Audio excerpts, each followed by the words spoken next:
ওদের এর আগেও আমি বলেছিলাম এসব না করতে, কিন্তু ওরা আমার কথা শোনেনি। তাই আপনার কাছে আসা। তাহলে ওদের শাস্তি হবে তো? সে ব্যবস্থা আমি করে দিব। কোনো মেয়ের সাথে তার ইচ্ছার বিরুদ্ধে গিয়ে কোনো কিছু করাই ঠিক না। আর একটা কথা বলবো? নিশ্চয়ই। বলছি, ওদেরকে প্লিজ এটা বলবেন না যে আমি আপনাকে ওদের শাস্তি দেওয়ার কথা বলেছি। ও সিক্রেট? সেটা ভালো, কিন্তু আমার যে শুধু একটা সিক্রেট রাখতে মন চায় না। মানে মানে বলছি যে তোমার আমার মাঝে আরও কিছু সিক্রেটও তো থাকতে পারে, তাই না? আর কি জানো তো, আমি না ফ্রিতেও কোনো কিছু করি না। মানে এইভাবে কোনো কিছু করতে ঠিক ভালো লাগে না। মানে আমি ঠিক বুঝতে পারলাম না। আসলে আমি তো সবই বুঝছিলাম যে কি বলতে চাইছেন উনি, কিন্তু একেবারেই রাজি হওয়া যাবে না। তাই আমি একটু ভনামি করতে শুরু করলাম। মানে ধরো, তোমার আর আমার মাঝে কিছু হলো, তুমি আমাকে কিছু দিলে আর আমি তোমাকে কিছু দিলাম, সাথে ওদের শাস্তিরও ব্যবস্থা করলাম। আর এইটা সিক্রেটও রইল, সাথে ওদেরকেও আমি তোমার কথা কিছু বললাম না। আপনি কি আমি আপনাকে কি দিতে পারি?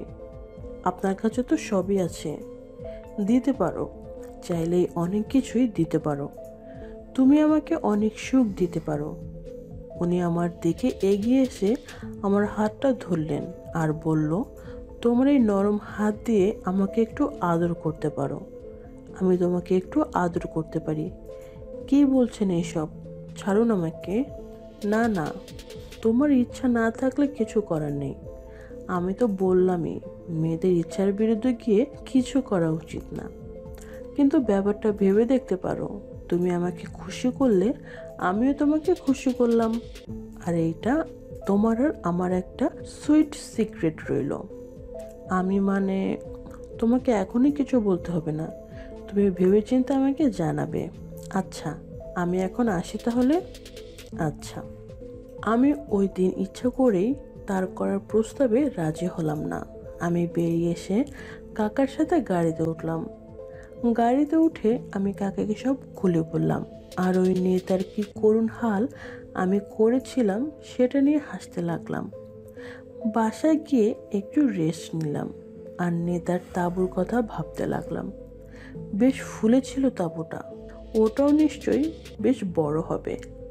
এর পরের দিন কি হবে এইসব ভাবতে ভাবতে ঘুমিয়ে পড়লাম। পরদিন ঘুম থেকে উঠে রিয়াকে ফোন দিলাম। ওকে আমাদের বাসায় আসতে বললাম। ও দেরি না করে আমাদের বাসায় আসলো। এরপর ওকে আমি সব খুলে বললাম। ও আমার কথা শুনে হাসতে হাসতে শেষ। আমরা দুজনে হাসতে হাসতে গড়াগড়ি খাচ্ছি। এমন সময় কাকা আমার রুমে আসলো। আমি বললাম, কি ব্যাপার কাকা, আজ এত তাড়াতাড়ি এলে যে? ডিউটি শেষ? কাকা বলল, এদিকে কাজ ছিল, ভাবলাম তোর সাথে একটু দেখা করে যাই। বাড়িতে তোদের দুজনকে ছাড়া আর কাউকে দেখছি না যে। সবাই কোথায় গেছে? সবাই এইমাত্র শপিং করতে গেছে। তাই আমি রিয়াকে ডাকলাম। বাসে কেউ নেই শুনে রিয়া কাকার পিছনে গিয়ে কাকাকে জড়িয়ে ধরলো আর বলল, কাকা, আজ একবার আদর করে দাও না। কয়েকদিন থেকে কোনো আদর খাই না। আমিও রিয়ার সুরে সুর মিলিয়ে বললাম, ও ঠিকই বলছে কাকা, আমারও খুব ইচ্ছে করছে। বলে আমি কাকাকে জড়িয়ে চুমু খেতে লাগলাম। কাকাও আমাদের প্রস্তাবে রাজি হলো। এরপর আমরা ফুর্তিতে মেতে উঠলাম। বন্ধুরা, আজ এই পর্যন্তই। এই গল্পের পরবর্তী পার্ট শোনার জন্য আমার চ্যানেলের সাথেই থাকো আর সাবস্ক্রাইব করে বেল আইকনে ক্লিক করে আমার সাথেই থাকো। ধন্যবাদ।